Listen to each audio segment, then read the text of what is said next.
And then I think I'll probably just share the Google Doc and we'll kind of just like start going through it if that's okay with you guys.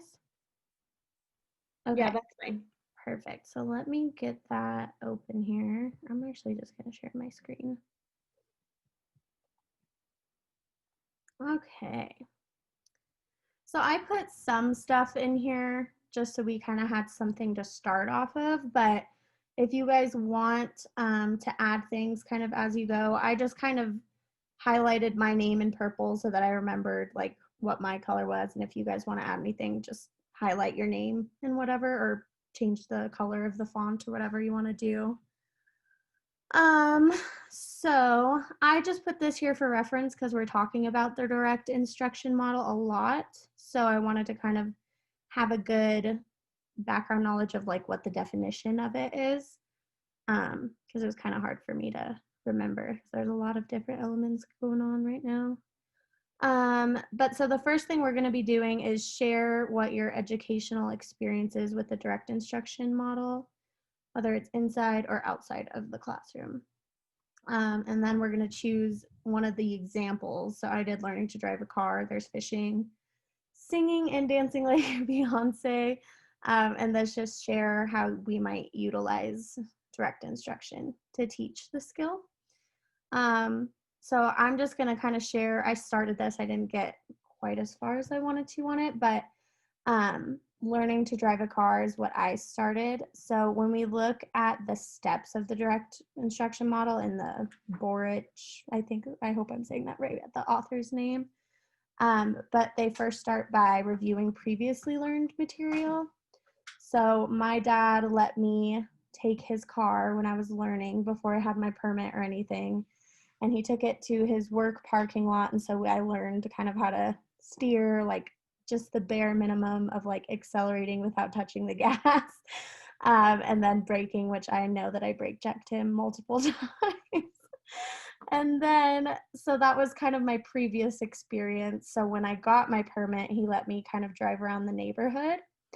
And then the objectives would be like, he would teach me, okay, so we're going to try to learn how to slowly accelerate or brake without slamming on them and kind of like easing to a stop. And those would be like the objectives for the day because, you know, you have your permit for a year or whatever. Then presenting new materials, so kind of the same thing, you know, like encouraging like the new things that he'd be trying to teach me, like signaling or like how to get into certain turn lanes. So there's that. And then throughout it all, he'd kind of we'd practice, he'd help me learn from my mistakes, assessing the performance, providing corrective feedback. And then we got to a point eventually where he would be in the car with me, but I would be doing what I've learned, so independent practice of driving, and then he'd kind of correct as we went.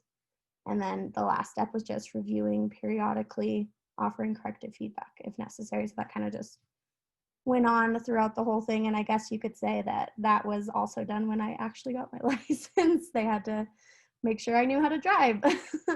So that's my example. But if you guys want to share, you can do learning to drive a car too if you want, or fishing or singing or whatever you guys want to do. That'd be great. Well, I guess I could do fishing. I went fishing once and I'm not allowed back because I cried when the fish got pulled in. But anyways, if I were to teach, so I guess how I learned how to fish, which I don't really know very well, but I guess just building on prior knowledge would just be, I've owned a fish. I've never went fishing before, but also just like watching people, I get the basics of like you have to throw the line and catch the fish, put something on to on the hook so that the fish. So I know like basic things. So I guess that would just be build, you know, my prior knowledge on that, and then it would just basically be, I guess the next step would just be watching somebody and having somebody explain what they're doing as they're doing it for me to visually see it. And then like having me ask questions or having them kind of like narrate what they're doing, and then explaining why they're doing that. And then I guess the second thing would be practicing with the person. So having them help me cast, having them help me put things on the hook while asking questions or while answering questions and while just narrating what we're doing. And then obviously the assessment would just be myself by myself, like putting something on the hook, casting, catching a fish, and stuff like that. So that's kind of how I view the fishing part. So yeah. That's good. And then Esme, I don't know necessarily if you've sung or danced like Beyonce, but if you just kind of want to talk about maybe how we would do direct instruction to teaching that. And then just so you guys know as well, I did the key steps right here just based off of that first reading that we did. So if you want to refer back to those, you can too. But if you wouldn't mind talking about how we might do that. Well, we would model it, right? We would model with the kids first. Well, I actually took some ballet and jazz classes, so I have some experience on how we would model that. So when I started to learn how to do ballet and all that, we would at first you need to know what you're getting into, like what ballet is all about. And so you would, the first time I went in, they would just allow me to watch the class and just to see what's happening, to see what I'm going to learn about. And then the next time I show up, it's just like, oh, you're diving like right in. So it's very difficult because you have to learn terms they use French terms, so you have to learn what each term means. So I guess we would model, I need to pull up so we would have to, I don't know, that this is kind of difficult because this is dancing. You don't really list objectives when you are learning how to dance. Yeah, would there be like objectives like maybe on like the first day of teaching it, an objective would be like, we're gonna learn how to do oh god, I'm gonna butcher this because I don't know for sure what the names are, but like a pirouette or something like that. Isn't there like something like called okay, cool. But Yeah, so I guess we could do like yeah, I guess we could do one where it's just like, okay, today we're gonna focus on like leaping or spinning. I guess that would be a good thing to do for objective. We would have to present once we learn. So, you have to dance in front of the teacher. And of course, it would give you corrective feedback, especially if we're doing this for an event. So then you would just, for a side independent practice, you would just practice. Basically, you would just practice the routine that you're given. And then at the end, you would just review what you did. And you could do that by like filming yourself or having the teacher there too.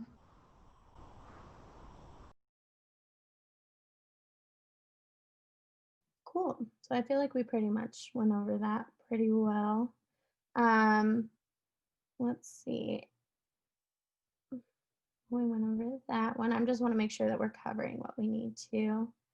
And then did you guys get the chance to watch this YouTube video for the example of the I do, we do, you do? Yeah, I watched it. I wasn't able to watch it, but the we do, you do's on the article that we read or the reading, so I have a good idea of what it is that they're doing. Okay, cool. So again, I just kind of added in some things, but if there's anything you guys want to add on top of it, please feel free to. But so the first question was, what type of learning or content works best with a direct instruction model? And this is something I found in the reading as well, but I think I couldn't find anything that was like specifically what content would be best. But it said in the reading, the content to be learned must be selected and then analyzed. Presenting material that is too difficult or presenting too much material at one time hinders learning and defeats the purpose of the presentation. Presenting a few significant points accompanied by many illustrations and questions is generally more effective than covering many points. When introducing a new skill, the procedures should be broken into small segments that can be introduced in a sequence. So I'm guessing that it's like subjective, that it's kind of up to the teacher to decide what learning or content might work best with the scenario. Because I honestly feel like you could almost do anything with this model, but what do you guys think? I think it's just I mean, this is like the theme in a lot of things, but you really just have to know your kids. Like if it's something that you think they would work well with, of like having you scaffold and having them watch and you model something, or if they're already kind of past that point and you can go to like a group project or something where they understand and you don't have to do all of the steps in this method. But I think a lot of things could be used in this. And when I was reading it, a lot of like comprehension stuff was coming to mind of modeling things. But I think it all depends on your kids and what you think works best for them. But I think it's important also to start with this throughout at the beginning of the year and kind of gauge where they are. And like when they do the we do part of the method, it's important to make sure that they're getting it, and that's where I got from that video of asking questions. And if you do that a lot and realize, wow, these students are really getting it, and then you can kind of gauge other lessons and see if they don't necessarily need that scaffolding, then to kind of keep going. But if you do, then to do these steps. So I think it really depends on the kids you have and just getting to know them and how they learn.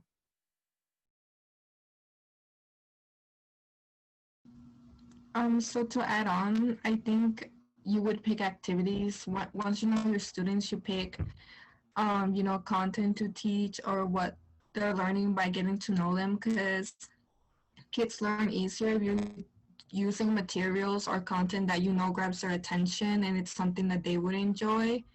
And that would just engage them more into wanting to learn whatever we're doing, instead of just picking something that they don't like. But I guess when there's a drawback on that, we can always try and do fun activities with that content in order to help them engage with it.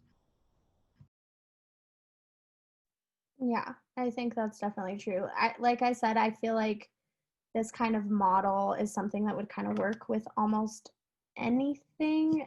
The teacher would just kind of have to be creative with it, I would assume. But I agree that it definitely should be something that is based off of like the student's comfortability and what they're familiar with and all that stuff. So it kind of leads into the next question. So what are the drawbacks and benefits? So I personally thought that it could make the students more comfortable because you're first seeing it modeled by the instructor. And in the video, it even said like she was modeling what she would want her students to be thinking even. So like looking through the book and saying, well, now I'm seeing this picture and I might be thinking like, like why did the author put this in here? Does this tie to the text? I can't remember the exact example, but seeing it done by the instructor first and then working with groups to kind of get more comfortable with it so that they would feel confident in doing it themselves. But I'd love to hear any benefits that you guys think can come from this as well, because I know that there's probably plenty.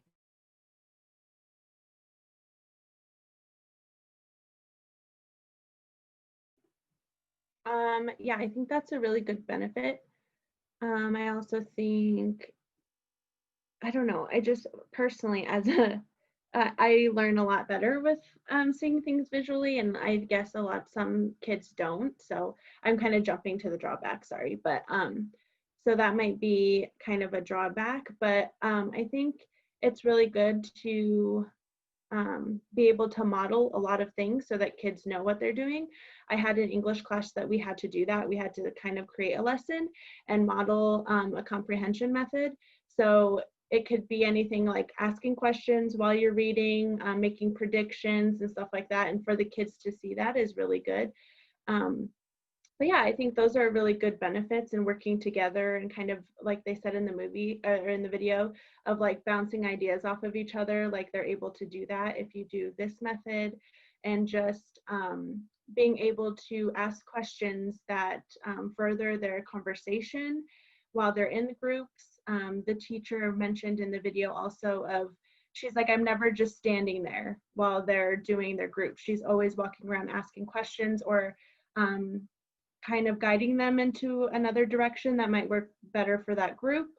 So it's kind of based on the groups that you make. It could be individualized between the groups if you walk around and ask questions and guide them in the right direction. So I think that's beneficial as well. But yeah, those are the ones that I think.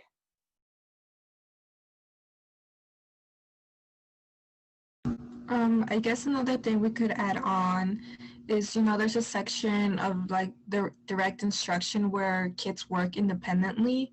And I think it's an important part because then they learn about what they don't understand, what they need to ask about. And it also accounts into like accountability for themselves, knowing that they need to fix this problem and they can just do the work, try to figure it out themselves or ask for help. And I think it's important because I know some kids are afraid to ask questions when they don't know something.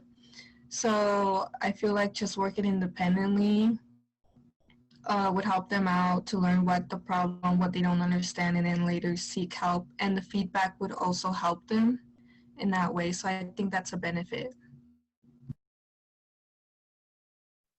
Yeah, and Rochelle, I really liked how you were saying, that you were jumping to the drawbacks, which is totally fine, because the next question is actually asking how you differentiate, and I think you were kind of touching on that. Not everybody's going to learn best by working in groups. Not everybody's going to learn best by seeing something done. Some kids might like working individual and kind of just figuring it out themselves and asking for help whenever they need to. So I think that was a really good point, because the whole point of this course is literally to differentiate our classrooms and make sure that everybody's comfortable in the class. So I think that was a really good point that you made. In the text, the two ways that it said that you could differentiate it was with being flexible with grouping the students and offering varying questions. So those are kind of the things that they mentioned, but I think that there could probably be a lot more ways that we can do that. If there's certain students that we go through this one time, maybe they realize that they're not comfortable with it, maybe we can offer like alternative things for them to do the assessment. Is there anything else you guys are thinking about that? What that made me think about is just how, teachers, when they're reviewing you or like when it's a final, they give you a list of the many things that you could do for that final that you're going to do. So you could do like a poster, or you could do a paper on it, or you model it, all that. I just thought of that when it came to differentiating in the classroom. Yeah, it's just like what we learned, was it last week? Guys, I don't know. I'm running out of, I don't know what week it is. About the learning strategies and like giving them that paper of like, if they're more creative to do it, like to have their assessment be like build something about the story, or if they want to write, or whatever they are more comfortable with. I think it was a really good idea to do, because a lot of kids aren't comfortable getting up in front of the class. I mean, they're gonna have to learn to at some point, but we don't want to like traumatize them at the beginning of their school year, or their schooling. So just like being able to be flexible with how they learn and what makes them comfortable. And then I think once that happens, we'll get better results in their assessment, because they're not stressing out on popcorn reading, which was something that I was terrified at when I was younger. So like if we don't do things like that and we really pay attention to what they're comfortable with and kind of, push the boundaries a little bit, get them out of their comfort zone sometimes. But I think when assessing, it's important to do it a way that they would perform best, I guess. Yeah, definitely. And then I kind of just want to jump back to the second question one more time, about the drawbacks, because something else that I was thinking about, I know that in the video she was saying that the teacher's always moving around, she's never standing still, she's always trying to stay involved. But I personally think that this might be one way that it'd be kind of hard for the teacher to stay involved because there'd be so much going on. But I guess that could kind of be solved when the students work individually and you can kind of see how they're performing.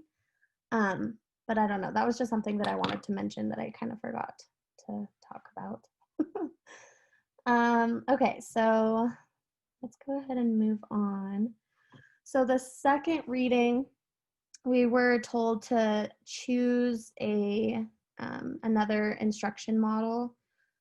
And I told you guys in the group chat that I was looking at problem-centered learning. Were you guys able to take a look at that by chance? Yeah, I was able Yes. to get it. Okay, perfect. I like that we're so prepared this time. So I haven't started anything on this because I kind of just wanted to discuss it and add kind of as we go. So the first one is, how does this instructional model compare to the direct instructional model? And I feel like I've been talking a lot, so I'm gonna let you guys take that first one away.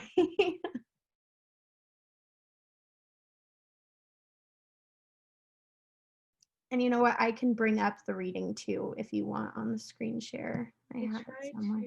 Okay, so I don't know. I kind of, when I was reading the problem-centered learning, I kind of got the vibe of like it's working together to find solutions or answers to our questions.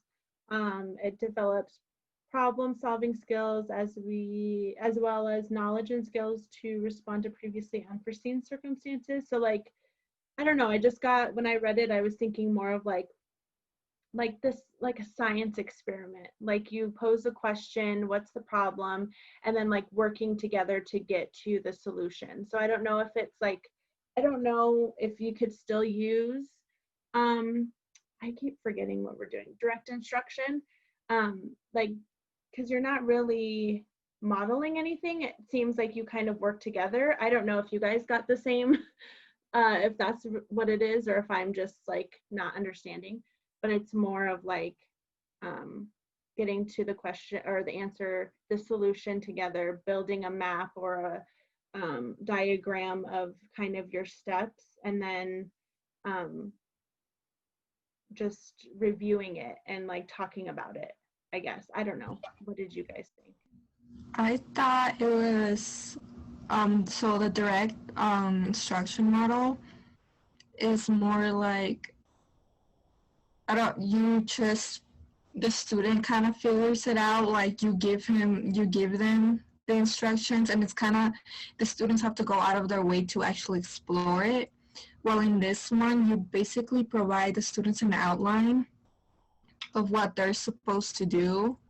So like right now, what Emma has pulled up is an example of one of those models where you give them the steps and the kids just follow it in order to do it.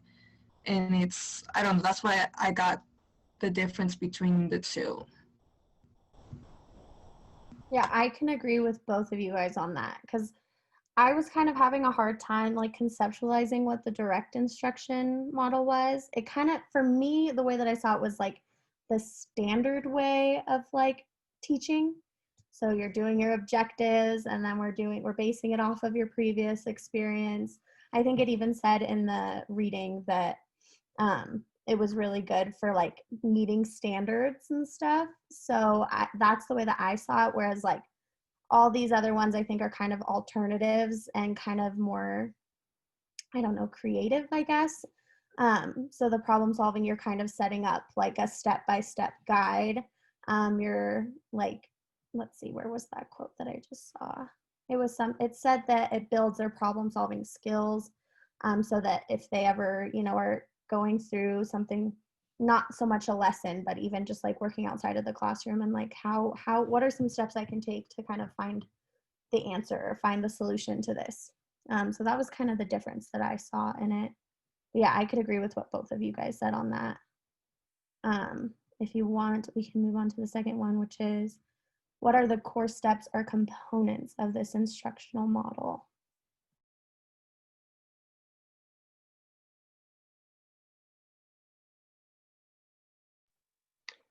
I got really confused on this one because if you keep going down, like I was reading it and then I went all the way down. Does it stop on this page? Because then I was like, step 5, reflection, and I was like, where's the step 1 through 4? And then I got confused. So I don't know if it was just me. Same Okay. here. I missed I all think the that this is the last part of it. Okay, because I kept reading and then I was like, I missed all of the other steps. I don't know what. So I guess just Actually, defining the problem and I don't know the. there's more to it. You just have to scroll down. Oh, is Cause it? Oh, yeah, so it's towards the bottom because then you see the bullet point. You have to skip that part and then it ends there. um, That's helpful. well, I didn't read that part, so that makes sense. The step 5 really got me. I was like, where are the first 4 steps? And then I just thought, no. But oh, It gives you, yeah, it gives you like the outline of it, just like we did for the direct model. Just kind of it tells you the, where is it? When planning a problem-centered lesson or unit, remember to do these things. So it just kind of gives you things that you need to do in those bullet points. okay, so it's basically just clarify, clearly defined a problem, and then make, this just sounds like science project to me. Make a prediction how to solve the problem. Indicate the learners will be expected to evaluate and I'm all trying to scroll down. I'm kind of And then browsing the over it solutions. too. So identify the problem, predict what the solutions would be, and then assess and evaluate your data, and then talk about the solutions that fit the problem, right? Basically. I think so, yeah. I'm So those are wondering, the like, steps.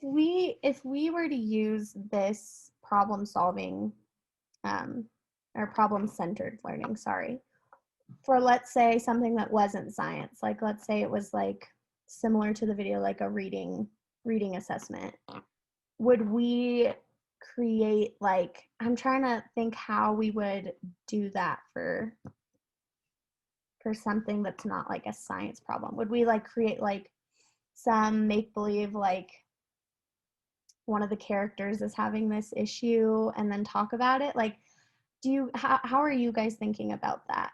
Because I am having a hard time wrapping my mind around it. This one is hard because it is like a problem-centered learning. So like I don't know, like when they were talking about social studies, having a problem and what happened in our history, and like I don't know, the problem thing is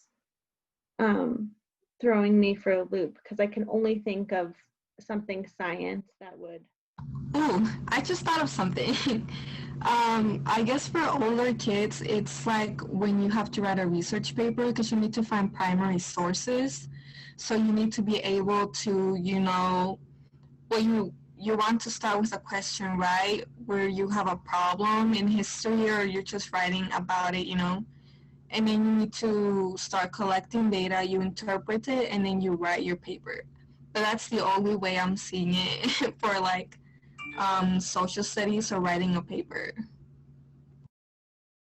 Yeah, I don't know what like an example of this for like elementary, like first grade or kinder, or I guess I mean, I guess you could do something like a storyline, like read a book and then talk about it. I don't know necessarily if, like, because you could read something, read a book that has a problem. You could do like cause and effect. You could do No, I things think like you're on that. the right track there, because I was just kind of rereading through to refresh my brain. and they were saying a problem-centered approach to achieving higher order outcomes. Mm-hmm. So like, would it be kind of the same thing where we're thinking our objective from this is to, you know, do like the introduction, I can't remember, it's been so long, but like the storyline of a certain book or chapter or whatever, and then kind of taking the steps to each one to kind of find like what I think it's the conflict or something, to kind of figure out what that is. So you're kind of like problem solving and like trying to figure out the clues in the text that leads you to figuring out everything. That's like my I guess my take on it. Yeah, I think it could be that, and like cause and effect, what happened in the story that caused this to happen, or what is the solution. Yeah, I guess that's what I'm thinking of. Okay, yeah, sorry to throw everybody off on a tangent. I was just trying to wrap my mind around that. So, Rochelle, if you don't mind, after we're done here, if you could just write those steps down under this part B in the Google Doc, I'd appreciate that. And I can do A to put that in there. And then we have 8 minutes left, so let's try to get through these two because I think that should be the last of it for this meeting. So what student preferences or content goals might align with this model? I guess we kind of already talked about that. So yeah. we weighed into that. Student preferences or like content goals, like what we just talked about, like I think so. cause and effect, getting. I think the content goals would literally just be being able to problem solve for like a given assignment. I think that would be it. Yeah. So it could even be like, I think we could probably even do like reflections as content too, like talking about an assignment we worked on and then talking about like what were some things that you struggled with, what could be some solutions to these problems, and like kind of mapping that out too. And then what are the benefits and drawbacks of this model?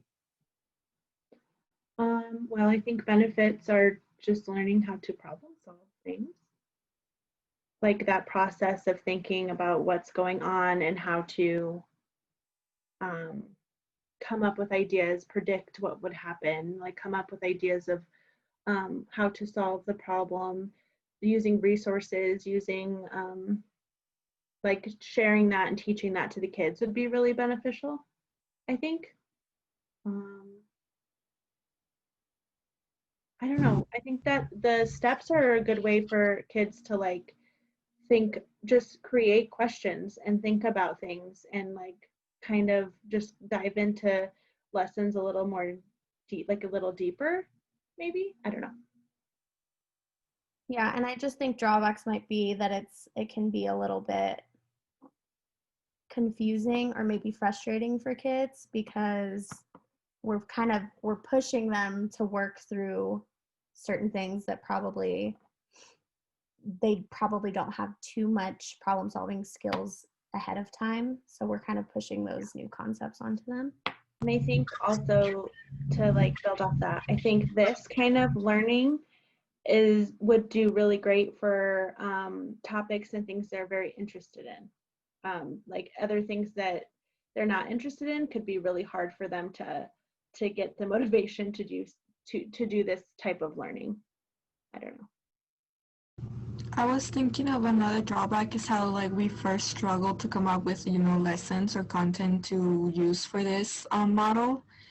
And I think the problem is that you could probably only use it when there's problems that you need to solve for the class. I guess for interventions, we could use this model because kids have, you know, individual troubles that they're having when they're learning certain things. For example, like reading difficult text. And we just get practice. I'm just thinking about phonics in this situation. So in order to intervene with them, we could use this model, and that way they can work independently. They also work with other students who are struggling like them, and we can give them feedback. Yeah, I agree. So Esme, would you mind, just so I can make sure that I have like everything kind of filled out, because we have 4 minutes left. So I'm going to try to make a game plan for like the remainder of the week. And then if we need to kind of regroup, we can. But would you mind writing kind of what we talked about under this one? And then maybe I can have Brianna kind of talk about this one because I think she'll probably be able to get the benefits and drawbacks from just reading it since she wasn't in the conversation. Would you mind doing that one? And then Rochelle doing that second one? Is that okay with you guys? Yeah, that's fine. Okay, cool. What do we have to post in the discussion? Let me look. I know it's on, I watched her video that she made for this this module, but I don't remember. She said we had to post something for in a discussion board.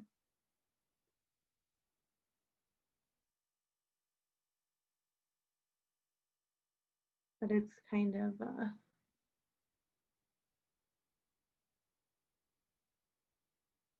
Okay, it says post your teaching artifact on the week 9 discussion board.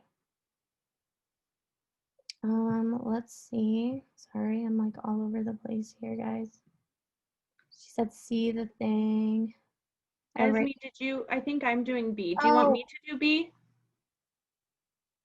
Oh yeah. Yeah, sorry, I wrote that in the wrong place. I just it doesn't matter. So it looks like we're posting artifact of our chosen model of study. So that would be this. This is our what we're filling out. Okay. So I think I'll post I think I might just clip the video that we talked about. Okay. And then kind of go from there, I guess. And then because I think it should have the screen recording recorded and everything so they can look at our Google Doc too. And maybe I'll just add a picture if that works. I don't know if yeah, that should be fine or not. I don't know. Because we didn't have a discussion board. We had ours and yeah. And then if you guys wouldn't mind also, I'll share this video with you guys when I post it. I think I'll probably post it to YouTube and kind of do that. But then if you wouldn't mind just kind of doing what you guys said in the doc too, just so she has our visual and then the written component, if that's cool as well.